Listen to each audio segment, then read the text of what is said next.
And Nathan, look, so there's obviously quite a lot of talk as well in the marketplace about market corrections, downturn, recession, kind of call it what you will. Obviously a lot of talk as well about money from investment, venture capital being harder to come by for startup and scale up businesses.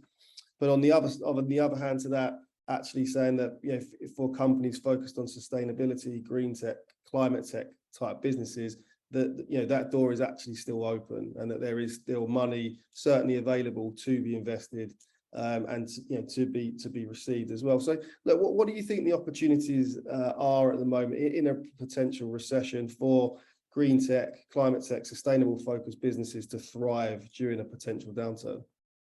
Yeah, sure. And I'll say the recent legislation that was passed in the US has been great news for clean tech. What we obviously saw last year, the bipartisan infrastructure law, which sort of directly addressed the business that we're in, which is EV charging. But the legislation that was passed most recently, the Inflation Reduction Act, this is a much more sweeping bill. It's a huge amount of money that actually gets expended over a period over the next decade. So, for example, there's funding for things called green banks. So this is money that's allocated to green infrastructure projects, and it's sort of a guaranteed fund of revenue for project financing over that next decade.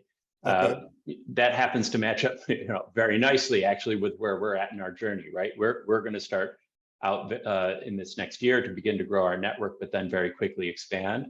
And sort of having that access and investors on our side, sort of knowing that we will have access to that capital, gives them a little bit more reassurance to invest in an early startup like us and other clean tech companies that are working on the same problems. I would say, beyond the specifics in the United States, I think clean tech or green tech as a category has one huge sort of longer term advantage, which is ultimately renewables. Electric and renewable sources of energy are going to be more stable and less expensive for consumers. And I think that that message is going to slowly get out there. A lot of people are sort of afraid of this transition, but I think as it begins to pick up, people are going to start to see the advantages of renewables, of electrification. It's going to begin to take on more and more momentum. And companies that are invested into electrification and renewables will be able to sort of feel that momentum independent from other things that are happening in the economy. So I think, between the government sort of putting money into this directly to solve this sort of like once in a generation sort of infrastructure problem, and the fact that, the infinite source of energy versus that come from renewables versus the finite source of energy that we have with fossil fuels, we're going to see continued growth of this sector, even though right now we might see some friction or some resistance to it.